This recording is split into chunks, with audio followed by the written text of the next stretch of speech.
Well, good evening, ladies and gentlemen.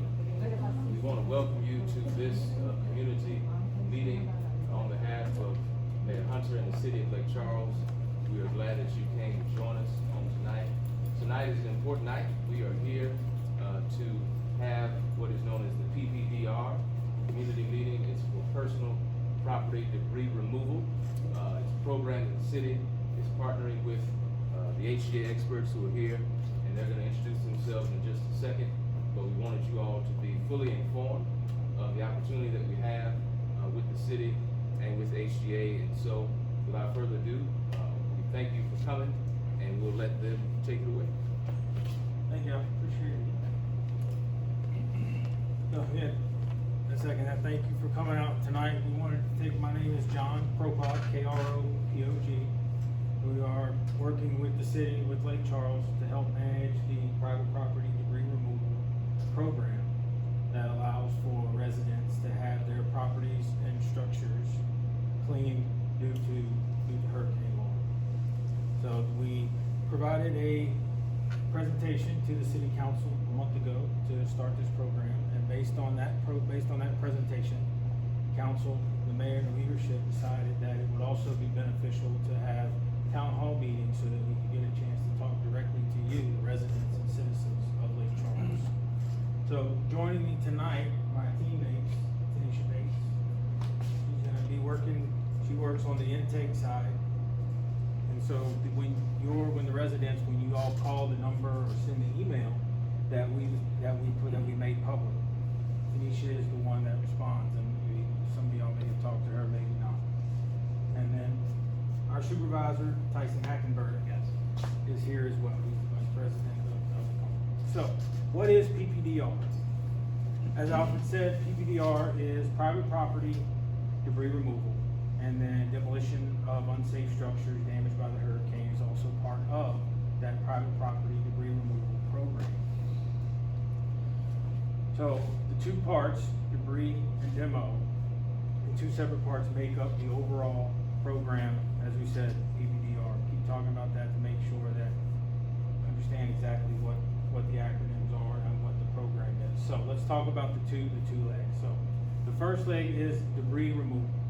So that is actual debris, whether that be vegetative debris on the ground, white goods, appliances, construction and demolition debris, those types of things that are on your property that you do not have the capability to remove. And then demolition is the other side, which is the demolition and removal of the demolished structure, of a structure that was rendered unsafe because of hurricane law. So two separate arms, one overall program.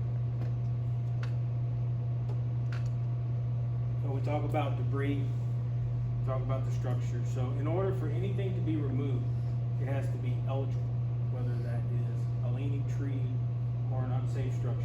It has to be eligible for the FEMA program for the city to have it removed through this. So what is eligible?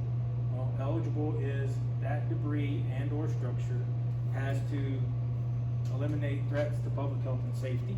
Okay? It has to eliminate threats to improved property, or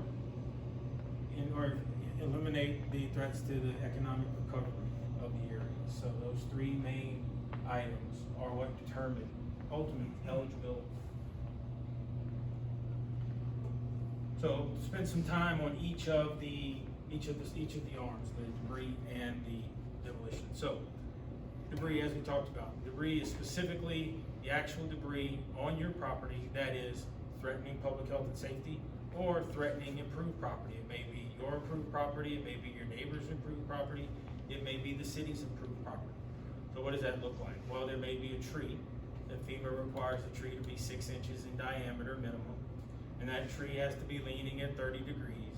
And so that tree may be on your yard, and it may be leaning over your house, so therefore it's posing a threat to public health and safety, it's posing a threat to improved property. So that tree is eligible for the FEMA program to be removed and disposed of.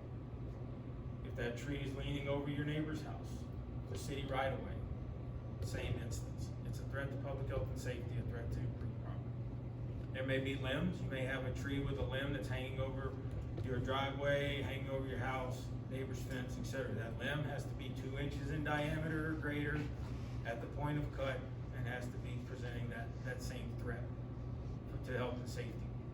In addition, construction and demolition debris, a roof that may have been blown off of a structure, whether it be a house, an outbuilding, your neighbor's house, that construction and demolition debris that is now on your property, again, creating that threat to public health and safety, is eligible, can be eligible to be removed.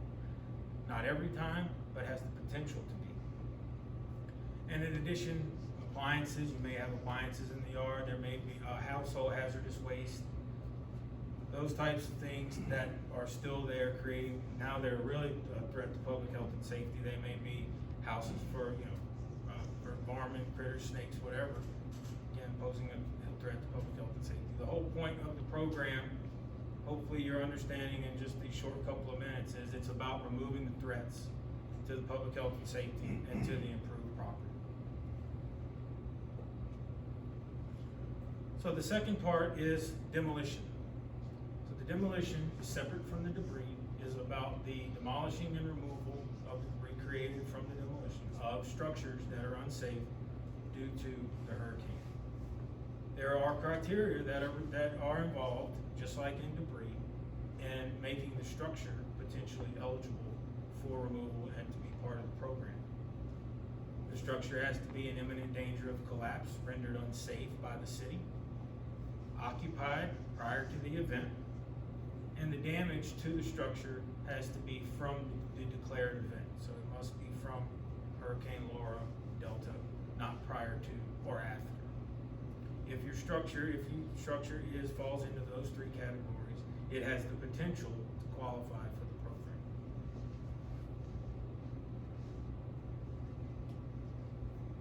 So, quick overview of what the program is. Our first step in how we execute the program is intake, meeting with the citizens, speaking with the citizens to learn who has a structure that needs to be assessed as part of the program, who may have debris on their property that's a threat to public health and safety that needs to be assessed.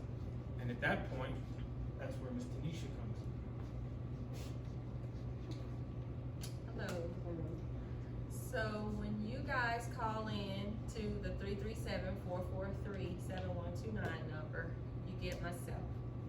When I'm talking to you, if I've talked to anyone in here already, which I think I kind of recognize a few names, I'm asking some basic questions from you. What do you need? Is it debris? Is it demolition? You don't know, you want both. We're going through some of those questions. We're going through, are you the owner of the property? We're going through, did you have insurance at the time of the disaster? We're talking about what that looks like. Maybe I had it. I don't know if I had debris removal. So we go through a series of questions to help me put all this information into our system so that when we put that packet together on your behalf, we have everything in there to help FEMA determine if you are eligible for the services. So when I ask you those questions, are you living in the property? Is the property vacant? I'm just asking those questions to help build as much information as we can on your behalf, okay? Also, when you submit that documentation to me, I'm asking for that right of entry form. That right of entry form gives us permission to come on your property and do the assessment for debris and for the demo process. So you can come into the office and do the right of entry form if you don't have email capability or the technology to do so. Or if you are able to do that, then I'll send the right of entry form to you, you complete it, you send it back to me. But I also need a little more from you. So don't be frustrated with me if I call you up in the next few days and say, hey, I need a little more information. I need a driver's license, a copy of that from you. If you had insurance, I need that insurance paperwork as well to go along with your other documentation. But I'm also in the office a few days in the week here in Lake Charles, so I try to schedule you guys so that you can come in and talk to me and bring that information if you need to. So we want it to be as convenient for you as we possibly can. And then of course, if you have any questions for me, we can go through those questions. If I don't know the answer, then I'll have to call John or I may have to consult Tyson, but I'll get that answer for you and get back to you as soon as I can. Okay?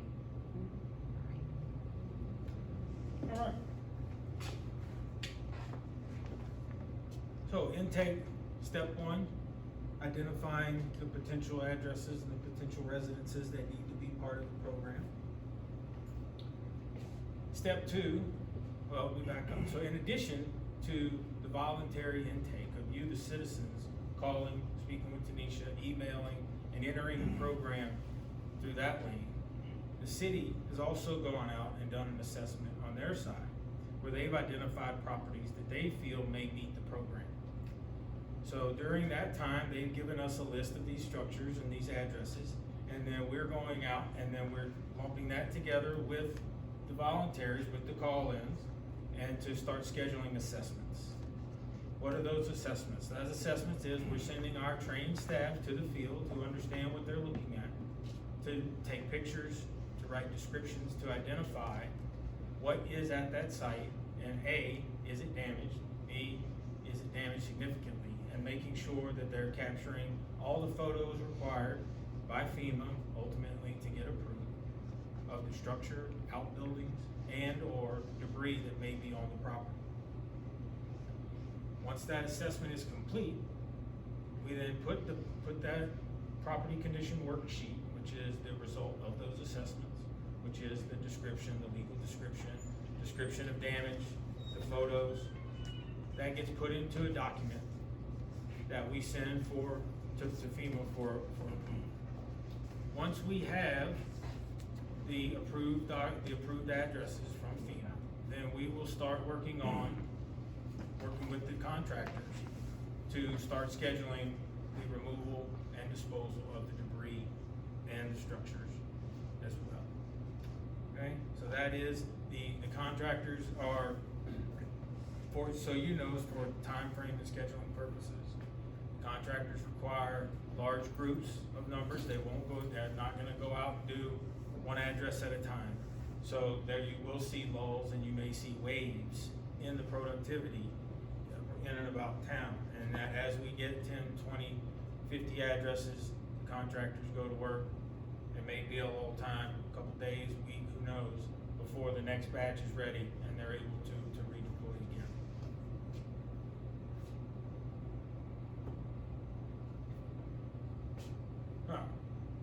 Like debris, demolition has the same process, identification through the same channels, assessment through the same channels, and then the demolition and disposal. Now there is additional site work at the location if there's a structure being demolished, then there would be if it's just debris being removed.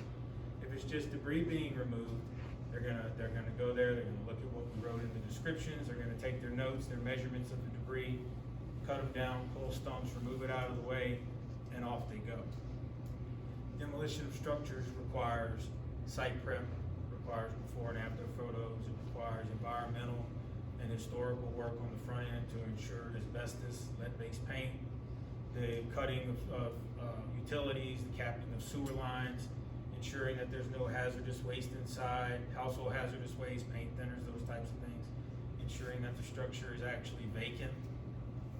Once all those steps are done, then the demolition contractor will start his demolition and then disposing of the debris from that demolition.